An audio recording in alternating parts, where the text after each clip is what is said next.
बहुत समय पहले की बात है। एक घने जंगल के पास एक हरा भरा और शांत घास का मैदान था। वो मैदान हमेशा ताजा और हरियाली से भरा रहता था, जहाँ कई जानवर चरने आया करते थे। उन्हीं जानवरों में एक गधा भी था जो रोज वहाँ आता था।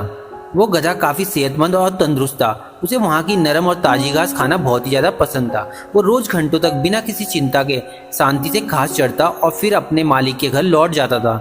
उसकी जिंदगी बिना किसी परेशानी के बहुत आराम से चल रही थी। लेकिन एक दिन कुछ ऐसा हुआ जिसने उसकी जान खतरे में डाल दी। उसी जंगल में एक चालाक भेड़िया भी रहता था। वो रोज शिकार की तलाश में इधर उधर भटकता रहता था। कई दिन उसे भरपेट खाना नहीं मिला था, जिससे वो बेहद भूखा और बेचैन हो रहा था। एक दिन जब भेड़िया जंगल से बाहर आया और उसने घास के मैदान की तरफ देखा, तो अचानक उसकी नजर एक गधे पर पड़ी। गधा अपनी धुन में मग्न होकर शांति से घास चर रहा था और वो अपने आसपास के खतरे से बिल्कुल अनजान था।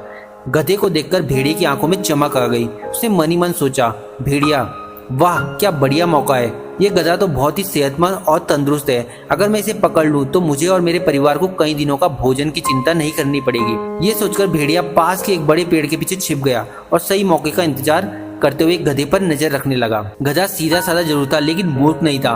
उसने भेड़िया को पहले ही देख लिया था और वो समझ गया कि भेड़िया उसे खाने की योजना बना रहा है। अब उसके दिमाग में सिर्फ एक ही सवाल था, अपनी जान कैसे बचाई जाए।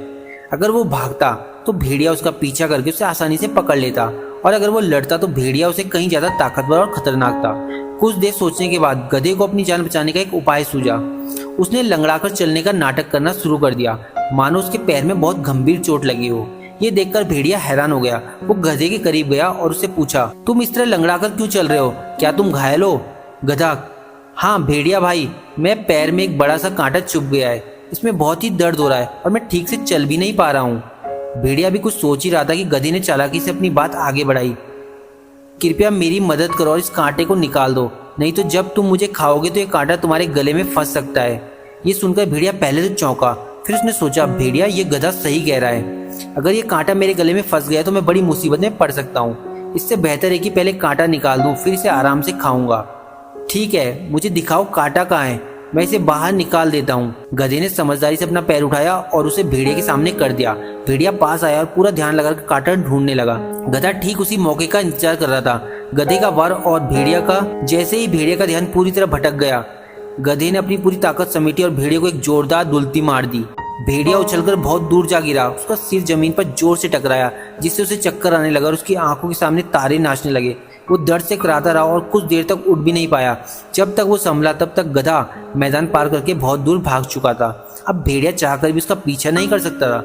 वहीं बैठे बैठे भेड़िया गहरे पछतावे में डूब गया और कहने लगा, भेड़िया अफसोस, मुझे कितनी बड़ी और मूर्खतापूर्ण भूल हो गई। ये कहानी हमें सिखाती है कि मुसीबत के समय घबराने के बजाय धैर्य और सूझबूझ से काम लेना चाहिए। शारीरिक ताकत से बड़ी बुद्धि होती है, जो हमें किसी भी बड़े खतरे से सुरक्षित बाहर निकाल सकती है।